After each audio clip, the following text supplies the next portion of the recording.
नमस्कार, मैं हूं आपके साथ अर्जुन खजूरिया और आपका स्वागत है एसडीवी न्यूज पर। कर्नाटक से एक अजीबोगरीब खबर सामने आ रही है। जब से कर्नाटक के नतीजे सामने आए हैं 13 मई को, उसके बाद से ही लगातार जैसे अलग अलग विवाद जो है वो यहां पर देखने को मिल रहे हैं कर्नाटक से। इसी बीच अगर बात किए तो यहां पर बड़ी खबर जो आ रही है वो है कर्नाटक के एक मंत्री की। जी हां, कर्नाटक के पशुपालन मंत्री टी वेंकटेश ने एक विवादित बयान दिया है और इसी को लेकर के जो है राजनीति फिर से गर्मा गई है। यहां पर अगर बात की जाए तो टी वेंकटेश ने कहा है कि यदि भैंसों और बैलों का वध किया जा सकता है तो गायों का क्यों नहीं। ये कर्नाटक के पशुपालन मंत्री कह रहे हैं।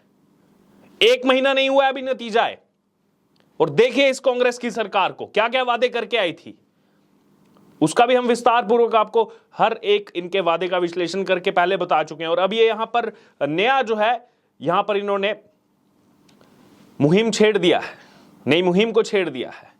और क्या बयान दिया गया कि हम जो है अगर यहां पर बैलों का वध किया जा सकता है, अगर यहां पर भैंसों का वध किया जा सकता है तो गायों का क्यों नहीं। गाय जिसको हम सब माता के रूप में पूछते हैं, और कैसी यहां पर कांग्रेस पार्टी की तरफ से मंत्री हैं, पशुपालन मंत्री हैं, वो इस तरह की बातें कर रहे हैं। यह है कांग्रेस की सच्चाई। और उसके बाद यहां पर आकर कहते हैं कि हम जो है कभी भी ऐसी राजनीति नहीं करते। तो आखिरकार ये क्या है? 1 महीने के अंदर अंदर यहां पर जो फ्री के वादे किए थे उसको लेकर भी कह दिया अब जो है हम इसको लेकर के टर्म्स एंड कंडीशंस लगाए जाएंगे, नियम शर्त बनाए जाएंगे, सबको नहीं दे सकते फ्री। और चुनावों में राहुल गांधी बोल करके, आज तो अमेरिका में घूम रहे हैं, बोल करके गए थे सबको फ्री, महिलाओं को ये फ्री, सबको जो है यहां पर इतना पैसा मिला रहेगा, मासिक भत्ता दिया जाएगा।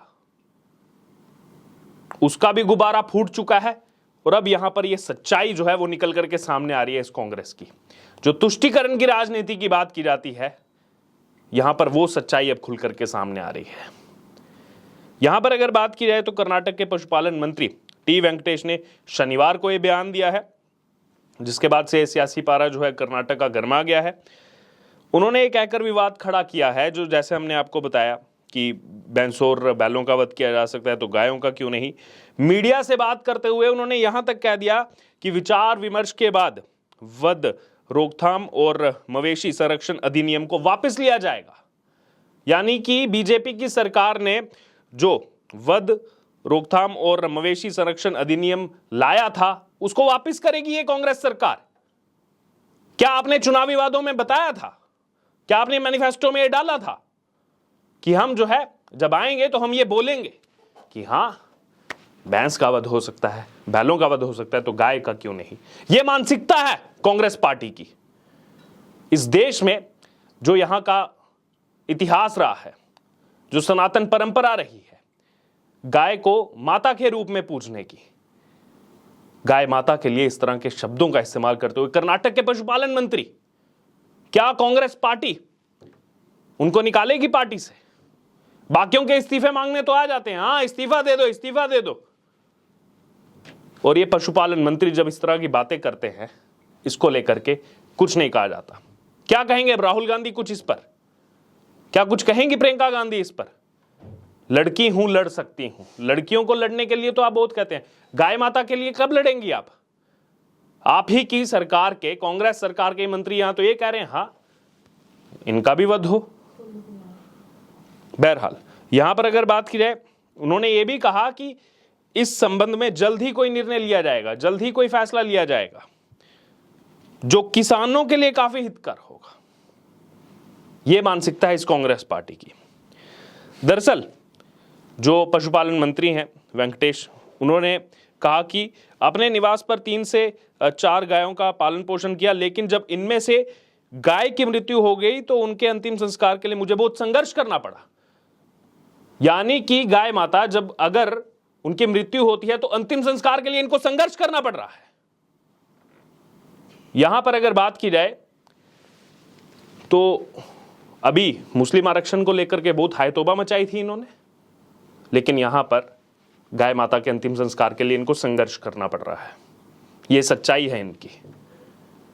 गाय माता की मृत्यु हो जाती है और खुद क्या कह रहे हैं, निवास पर 3 से 4 गाय थी। यानी कि अगर हमारे घर में कोई रहता है, चाहे वो एक इंसान है, चाहे हम अगर किसी को पालते हैं, किसी जानवर को पालते हैं, तो वो भी हमारे परिवार का एक सदस्य है। लेकिन जब उस परिवार के सदस्य की मृत्यु हो जाती है, वो हमारे बीच में नहीं रहता है, तो वो इनको संघर्ष नजर आता है उसमें कि अंतिम संस्कार करना है, संघर्ष करना पड़ रहा है। ये सच्चाई है कांग्रेस के इन नेताओं की। आगे उन्होंने कहा, जैसे कहा कि संघर्ष करना पड़ा, उठाने के लिए लगभग 25 लोग आए, लेकिन फिर भी उठा नहीं सके। बाद में एक जेसीबी की मदद से उठाया जा सका। उन्होंने कहा कि राज्य में गौशालाओं के प्रबंधन के लिए धन की कमी है। राज्य में गौशालाओं के प्रबंधन के लिए धन की कमी नजर आ रही है कांग्रेस पार्टी को, लेकिन यहां पर फ्री कर दो। हाँ, 200 यूनिट बिजली फ्री कर देते हैं, महिलाओं को फ्री में बस सेवा दे देते हैं, बेरोजगारों को जो है उनको मासिक भत्ता देने के लिए यहां पर आप ऐलान करते हैं और कहते हैं सब हमारे पास जो है नियम है। और यहां पर ये कैसी स्टेटमेंट दे रहे हैं कर्नाटक सरकार के मंत्री, पशुपालन मंत्री, क्या कह रहे हैं कि गौशालाओं में प्रबंधन के लिए धन की कमी है। तो आप मंत्री किस नाम के लिए बने हैं? क्या आपकी यह नैतिक जिम्मेदारी नहीं बनती कि अगर धन की कमी है तो वो धन आएगा कहां से, उसका सॉल्यूशन कौन करेगा? अगर ये मंत्री इस तरह की स्टेटमेंट्स देंगे तो जनता क्या करेगी? आज कर्नाटक की जनता को सोच विचार करना पड़ेगा कि जिनको जिता करके विधानसभा में भेजा और उसके बाद कांग्रेस ने उनको पशुपालन मंत्री बनाया, और वो क्या कह रहे हैं, धन की कमी है गौशालाओं में। गौशालाओं में तो आपको धन की कमी नजर आएगी, क्योंकि पूरा ध्यान तो आपका हिजाब के मुद्दे पर है, पूरा ध्यान तो आपका इस पर है कि नहीं, केरल स्टोरी से प्रोपेगेंडा चल रहा है और ये तो खराब हो जाएगा मामला। लेकिन यहां पर गौशालों अपने घर के सदस्य रही गोमाता के लिए आप कह रहे हैं कि 25 लोगों को बुलाया, तब भी नहीं उठी, फिर जेसीबी बुलाना पड़ा। यह आपकी मानसिकता को दर्शाता है। परिवार के सदस्य के लिए जब आप ऐसा सोच सकते हैं, तो आप कर्नाटक में जब मंत्री बने हैं तो बाकियों के लिए आपके मुंह से इस तरह के शब्द निकलना गाय माता के लिए समझ में आता है।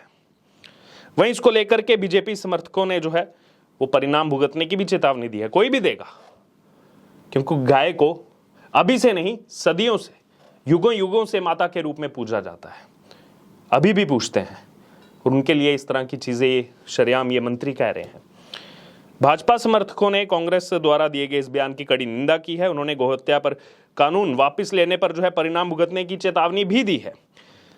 दरअसल भाजपा सरकार ने गौहत्या पर प्रतिबंध लगाने और अपराधियों के लिए कड़ी सजा का प्रावधान करने वाले विधेयक को पारित किया था। यदि ये विधेयक वापस ले लिया जाता है तो कर्नाटक में जो पुराना भाजपा सरकार द्वारा लाया गया गोवध कानून भी समाप्त हो जाएगा। ये देखिए, ये सच देश के सामने आ रहा है। 1 महीने के अंदर ही ये बदलाव की राजनीति करने चले थे। क्या कह रहे थे, गरीबी हटाएंगे, गरीबी हटाएंगे। यहां तो कुछ और ही हटता नजर आ रहा है। यहां तो पुराने जो नियम लाए गए थे, और गौ माता के लिए जो यहां पर नियम लाया गया था गोवध कानून, उसको भी समाप्त करने चले हैं ये।